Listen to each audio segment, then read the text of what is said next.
We need a posture that's ready for God to bring people to us, because there's already people in your life that need Jesus. I guarantee it. The Spirit of God that lives inside of each and every one of us will use that posture and speak through us.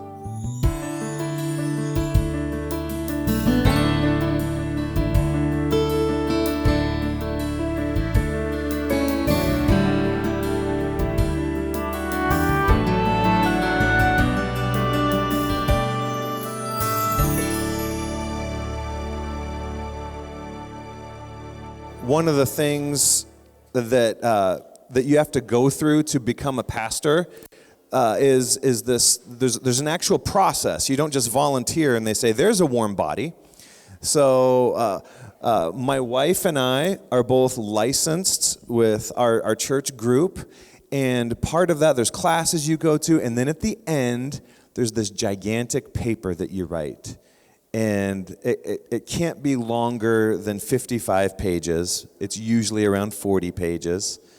And it's called a doctrinal questionnaire. Impressive, right? I had to look up to see what that means. And I'll never forget the first question: to be officially licensed and then officially ordained in the Brethren in Christ Church. The first question on the doctrinal questionnaire is, briefly explain the nature of God. Briefly explain the nature of God. That question paused my ordination process for 9 months because of the way the question was posed. How do you briefly explain the nature of God? I had to look up. It's like, is that in English? Like, I don't understand the question. It took me so long. And then, just so you know, I answered it in 3 pages, and then you send your paper off when the whole thing is done, and you have 5 readers before you talk about it with a panel of people, and every single one of my readers said, Mike's answer to the question, briefly explain the nature of God, wasn't long enough. You said briefly! Anyways, so we worked through it. When you answer all kinds of, and by the way, if you are curious about this paper, I'm not going to put it out there just for anybody, but if you have the gumption enough and the go-getterness enough, I can send you a copy. If you want to know what's beneath the surface, you see about 1% here during these talks. If you want to know what I believe, you are more than welcome to read my doctrinal questionnaire. And I guarantee you, with 3 grams of melatonin, it will put you right to sleep. So we're getting through what's the Trinity, what do you believe about marriage and human sexuality and all of these conversations. And then as you go through, it says, briefly talk about a time where you've shared Jesus with somebody. Then it says, briefly go over a time, they're so into brevity, briefly go through a time where you led someone to Jesus. And here I am at my desk. I have a window that stares out to 19th Street, thinking about when is the last time I shared Jesus with somebody. And I realized as a professional, a pastor, that I had to think about it. And there were templates that came up, like from the middle school template that I was handed as a teenager was slamming someone's locker shut in the hallway between classes saying, if you died tonight, would you go to heaven or hell? And lots of people going, you're creepy. Stop yelling at me. And then my pastor saying, that's not flowing in the anointing, that's flowing in the annoying. So learning through that.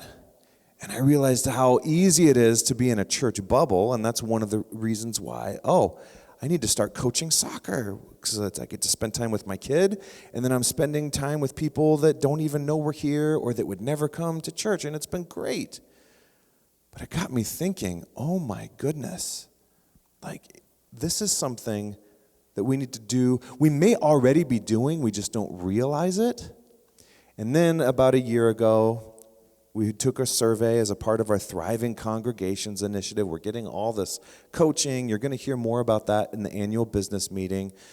And your feedback was overwhelmingly that you wanted more equipping in sharing your faith. The feedback we got was, hey, I don't feel comfortable sharing my faith.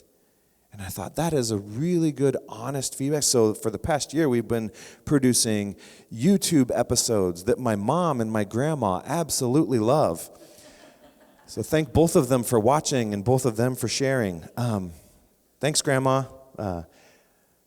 And this whole summer, that's why we're in here, to get ourselves in a new space, just out of our comfort zone, but also to think simply that sometimes we think when it comes to sharing Jesus, we think we need a script.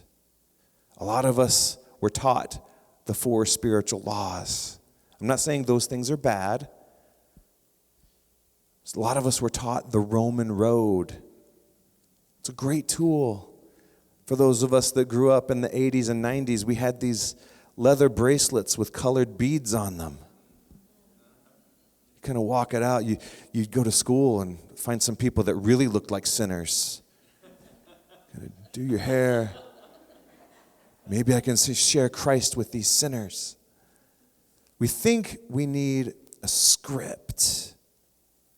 And one of the things I appreciated about the doctrinal questionnaire was not just right belief. It's good to believe the right things, but are we putting them into practice? And when you're ministering out of the overflow of when you're living out of the overflow of what Jesus does in your heart, you wind up sharing Jesus naturally. So when we say we're going to learn how to share Jesus, we're going to invite ourselves to share Jesus this summer. If your body said, oh no, I don't know the right words, take a deep breath and let it out. Because what we don't need is a script. What we need is a posture. We need a posture that's ready for God to bring people to us. Because there's already people in your life that need Jesus. I guarantee it. And I think a great person to learn from when it comes to sharing Jesus is the Apostle Paul. In the first century, he's the one who planted the most churches that we have a record of, all around the Mediterranean rim. Andy Stanley, he's a preacher in Georgia. He said he planted all the Jesus franchises all around. It's a little bit vulgar, I think. But God used the Apostle Paul, he went from persecuting Jesus followers all the way to becoming persecuted and planting these faith communities all over the Mediterranean rim. And he was writing in the letter of Colossians, he talks about this posture.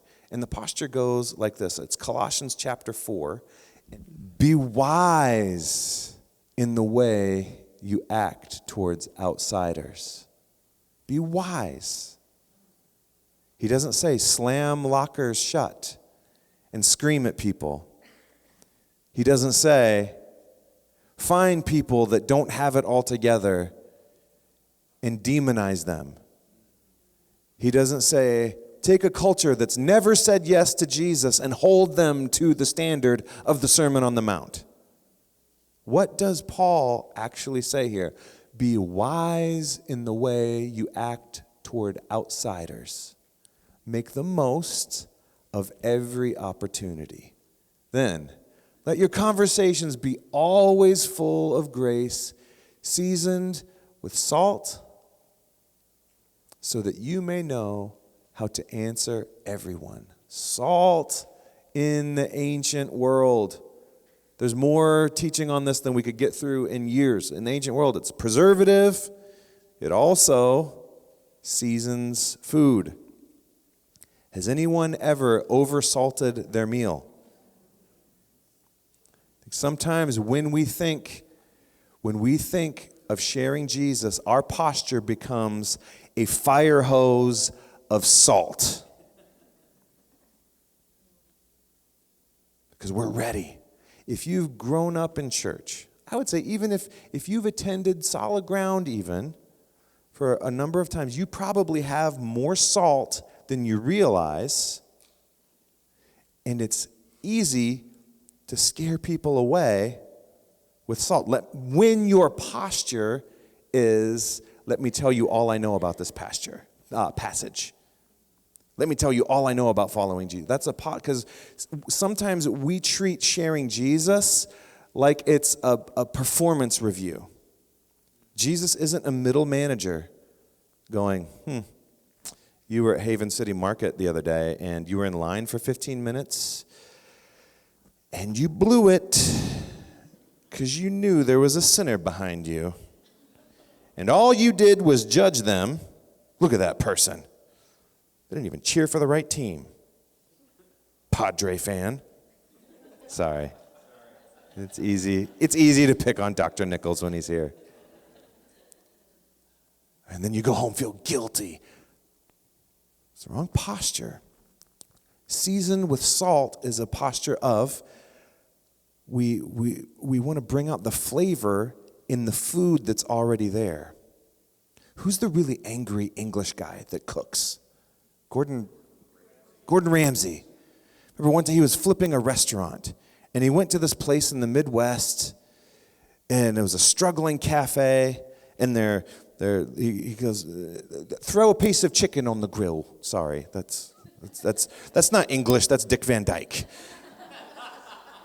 They throw a piece of chicken on the grill, and they eat it, and it comes off the grill, and it is fully cooked. They get the thermometer, and it's great, but it's rubbery, and it's flavorless. And Gordon Ramsay goes, eat it. And the chef's like, I don't eat my own cooking. That may be some of the problem of why your restaurant's going under. But then he says, watch this. And he just grabs salt. Just a couple little. He doesn't do the fancy thing. I don't know where that's from. Couple sprinkles of salt, couple sprinkles of pepper. Now eat this. And the cook goes, that's good. He goes, that's because it's seasoned. You don't dump. The posture isn't, I got it, me. That's too salty, bro. The posture is the assumption that God is everywhere. Last I checked in my doctrinal questionnaire, if you read it, God's omnipresent. Last I checked in my doctrinal questionnaire, God is all-powerful. And last I checked, especially in my doctrinal questionnaire, because my doctrine is really good, God knows everything. And somehow, what if you're not starting from square zero with this person that's in your proximity? What if God is saying, I'm orchestrating this thing, and your role isn't to get them from 0 to 10 in one conversation, but what if our posture is to sprinkle? I'm picturing glitter, but Paul said salt. To bring the flavor, of what God's already doing. I need to get some glitter. Yeah. Or salt. Over which shoulder is it? So I think this is built up in our minds so much that we stop even before we start because we think, I don't have the script, I don't know the laws. I mean, there's apologetics, I don't know quantum physics. What if they ask me about the nature of evil? Where does evil come from? Why do good things happen to why do bad things happen to good people? And when we've seen in John 1, the Philip, hey, I just met this guy. Come and see. Just our kids that were here. They don't wonder, oh no, are they going to believe? They're like, hey, look at this. Look, it's just a little dash, little sprinkle. So for the next, we've already asked for a couple weeks, and this is so you can catch up. A couple weeks ago, I asked you to pray. I invited you to pray for one or maybe two names. That God would just give you one or two names of people to share Jesus with. And then last week, I invited you to pray for those people out loud. And then this week I was getting some coaching and talking through the sermon with somebody. And we were talking through this part, and they said, do you believe that your people will actually do this? And I put myself in with this. After thinking for a while, I was like, with a big smile on my face, no. No. What I do believe is that as we get closer to that Father's heart, when Jesus was asked, what's God like? Jesus said, oh, God's like a father whose son left. And when the son's coming home, God is like the father who runs towards the son. As we get close to that, my confidence isn't in our ability to close the deal. My confidence isn't in our ability to be bold and courageous. My confidence, oh my goodness, I'll stake my life on it. My confidence is the Spirit of God that lives inside of each and every one of us. We'll use that posture and speak through us. There's a distinction there. And it's not a cut down. It's not frustration. It's not, good grief, I really wish Araldo would get things together. Share Jesus, man. You speak multiple languages, for goodness sake. No, it's not that.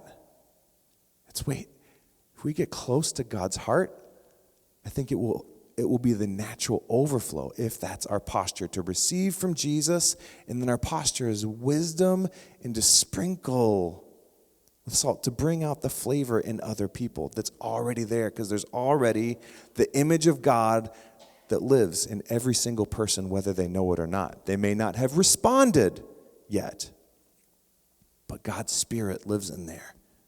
And our saltiness, in a good way, brings that flavor out. So this framework is very simple.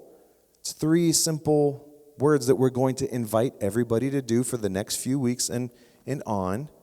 But when we think about sharing Jesus, just 3 words. Care, probably a good thing to do. You care for people. You notice it. It only costs your attention. And yes, I've written a doctrinal questionnaire a couple years ago. I'm a little bit proud of it because I keep mentioning it. Here's the deal. It doesn't mean that so when we're caring for people, in part of my questionnaire, I'm skipping around a little bit, but writing that, I realized as a pastor, most people don't do what I tell them to do. I was talking about divorce. It's like, how would you handle a divorce in your congregation? I was like, oh my goodness. If you've been through that personally or your family member, you know it's one of the most dehumanizing process. So I'm not making light of the process at all. But the way the question was posed to me was like I could control it somehow. So my first paragraph was, well, I've noticed as a pastor I say things, but then people just do whatever they want to do. And all 5 of my responders were like, fair enough. We'll be there to pick up the pieces and navigate, but if you're telling me I can just say no or yes, I'm not. Anyways. So, with this, when you're caring for people, as your pastor, I can't make you comply with this, but I can beg, and you're not going to see this coming. Do not ever say in this church, I'm bad at names. You didn't see that coming. That's the battle I'm going to fight. That's the hill I'll die on, because names are important to God. You remember what's important to you. I learned that from Pastor whatever his name is. I've been working on that one all week. Don't rehearse that. God's given you a brain. We know how the brain works, and your subconscious will kick in when it hears those words coming out of your mouth. I'm bad at names. Your subconscious will go, sweet, that's less work we have to do. Let's kick back, bring on the Doritos. That's my inner monologue. But especially if you've been to solid ground new in the past 8 years, you've probably heard me say some form of, oh, it's nice to meet you. I'm good with names. I just need lots of practice. That's also to make sure you come back a second time. Sneaky. But the reason why I say this, part of caring for people is simple. It's just hard. Staying present enough, and there's no condemnation in this at all. I've done this 1,000 times. Nice to meet you. And in your mind, it's what's your face? And you're on to the next thing. But if you just take a breath, and like there are fancy courses. You can do a Google search and spend hundreds of dollars learning how to memorize people's names. But what if it's just simpler than that? It's just hard to stop and realize there's a human being in front of me. And look them in the eyes and say, it's nice to meet you. Then you can use all the fancy tricks. You can repeat their name. But it costs our attention. And I think we want to go straight towards our techniques, straight towards the how do we, what's wrong with them? We want to go straight to, okay, I need to share Jesus, and I want to pick on all ends of the political spectrum. I want to offend everybody in the room right now. Because if we're on autopilot, when it comes to sharing Jesus, we can say, okay, which candidate can just make everyone behave? Okay, that one, we're going with it. Now I can kick everything back, and we can just outsource sharing Jesus because everyone will have to comply. That's not the heart of Jesus. It's being present, conversation, and all that stuff is important. Politics, all of that, yes. But what do you and I have control over? Being present in the moment. And not just whatever. So caring. It may look like noticing someone's name. It may look like noticing someone in your family is a little quiet that day, someone at your office. And then the second part is share. You care for people, and then you share your life with them. And so I have some relatives visiting from Oklahoma today, so I'm not going to put a spotlight on them. I'm not going to embarrass them that they're sitting to my right in the second row. And I'd actually, so I think next week or the week after, I'm actually telling a story about my sister-in-law, Marcia. But I hadn't planned it, so now you have a visual. There she is. But I don't like to embarrass people or put them on the spot. They're right there. You're welcome. So sometimes the assumption is, depending on where you're from, there's different cultures that are more authentic. Like I married a New Englander. And I like to say the New Englanders I know are crusty on the outside. Especially that now. But ooey gooey in the middle. Once they find out in New Hampshire and Massachusetts, they want to know you're real. They're not going to go, oh, hey, how are you? It's so good to see you today. I speak New England. If you go to New England, don't say that. Say, hey. That says everything. I can translate. But if you're in trouble, you want a New Englander on your side. You want a New Englander in your corner. And they'll often say, once they let you in their group, they'll say, she's real. That guy's real. They're real. Or someone from New Jersey, I've heard they will yell at you if you have a flat tire on the freeway. What are you doing? They'll stop their car. You're changing the tire wrong. What's the matter with you? And they'll change the tire for you. I grew up in Florida. They say, oh, you've got a flat tire. Bless your heart. And they'll just keep driving. Which one's really the nice one? I have some ideas about that. So you care for people, but sometimes people, when it talks about sharing your life, there are different cultural expectations. You say, how are you doing? For most of North America, when I say, how are you doing, the standard answer is the Christian F word. Fine. What does that even mean? If you ask a French person, how are you doing?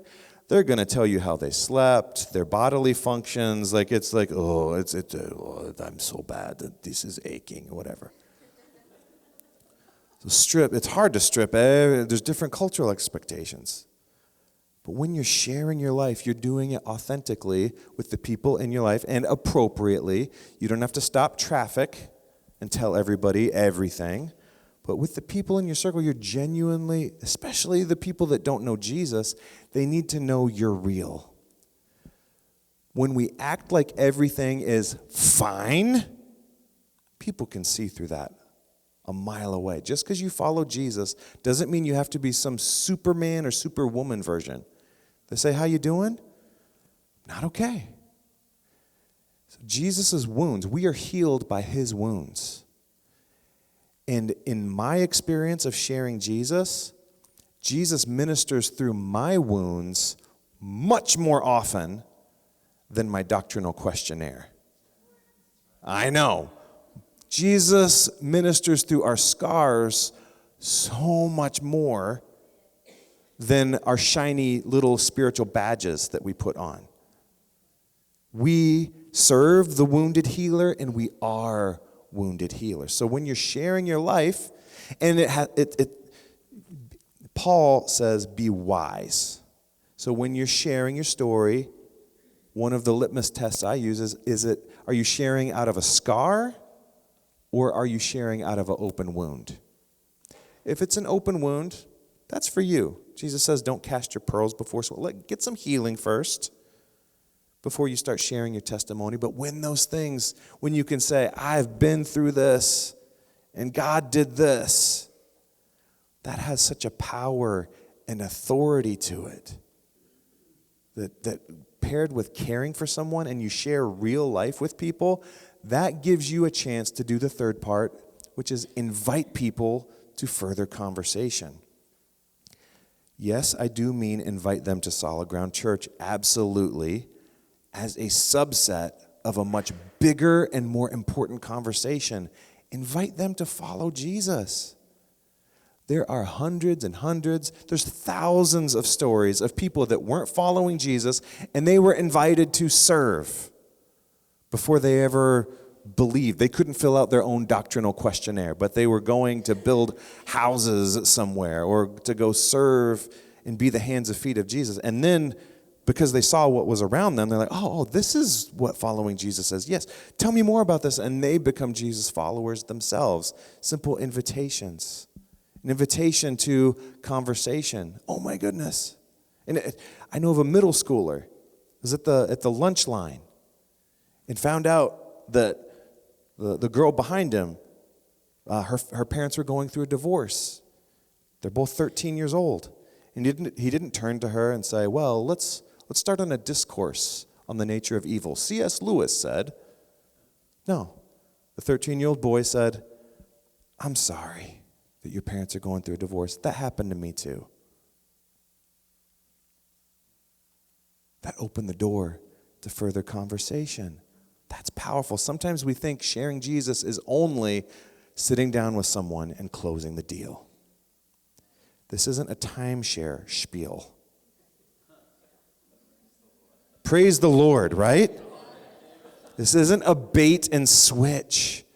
Our posture is caring for people, sharing normal life with them, and then inviting them not merely to church, but inviting them to follow Jesus, inviting them to a further conversation. And maybe they do ask you a question you don't know. Guess what? That's not an indictment against you for you to go, oh, I should read my Bible more. I need to do this. I don't know more. When someone asks you a question that you don't know, guess what that means? It means you're not God.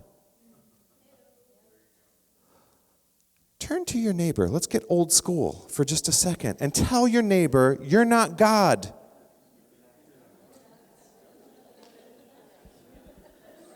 You're not God. This should be easy for people that you came with that you know, especially if you're related to them. We love to put that weight on our shoulders. It is okay to say, I don't know. Why don't you look it up and I'll look it up and we'll go to Coco's and discuss it over pie. Just pie sounds really good to me right now. Or Klatch or wherever, sushi, pick your favorite food. You care enough to notice people. You share life with them, and then you invite them to follow Jesus. And this can look so simple in our own life. You've got coworkers that maybe you notice every day they're sitting alone. Maybe you notice they're not a morning person, and you bring them an extra coffee. Or your neighbor. It's a Southern California thing, it's an Oklahoma thing, it's an East Coast thing. Americans have that. If you have a garage door opener, you have an amazing sense of timing. You're a dancer, you're a musician, you just don't know it.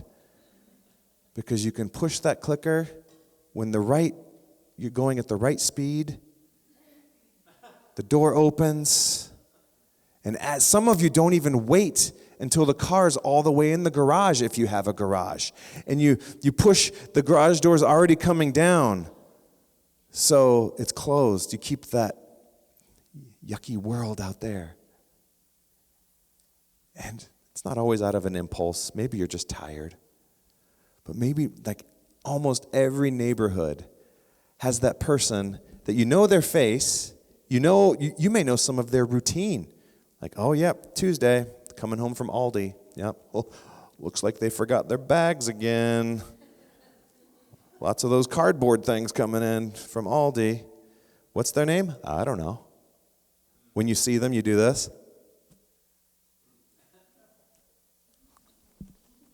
Maybe. With a neighbor, it may look like, and they may think you're really strange, going, hey, I've been waving at you for 3 decades. Can you remind me of your name again?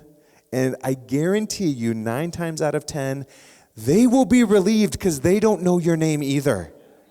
It's okay. It's okay. So you've got coworkers, you've got neighbors. It may be a loved one that you know that isn't serving Jesus anymore. Maybe they did know Jesus and they've walked away. Maybe you think they've walked away from the faith, but they just don't vote like you do anymore. Maybe that's us being wise and going, oh, wait, they still love Jesus. Hold on a second. Maybe it's reaching out to them, and instead of trying to change their beliefs, or instead of remember that choice you made when you were 26? You still blew it. Maybe with that loved one that you know who also knows all of your faults, you just start saying, oh my goodness, can we start over? Can we go grab coffee? How are you doing really? Yeah, we can figure out the differences in ethics, the difference in philosophy. Maybe you interpret Scripture this way and I interpret it a little bit differently, but we're not in a relationship anymore, and Jesus isn't okay with that. Can we start there? Maybe it looks like that for some of us. So sharing Jesus with our coworkers, our neighbors, our family members, it's not as complicated as we make it. It's just really hard to be, and most of it comes down to being present. If you're sitting in this room, you probably know more about the Bible than most unbelievers out there, or most people who've never been to church. I don't have a seminary degree. Okay. Paul kind of had a seminary degree. Bad example. Philip, Andrew, these guys, first Jesus followers, it was like they were rejected from seminary. And that's who Jesus went to and said, hey, come follow me. So many of us think that we need to be qualified. Guess what? You're already qualified. And my job, according to Scripture, is to equip you. So I'm trying to give you simple tools. Just take the anxiety down a little bit and say, you are already called. You're already qualified. Because of what Jesus did, you are qualified to share Jesus. And you're equipped to show care, to share your life with them, to share their life with them, and to invite them to follow Jesus.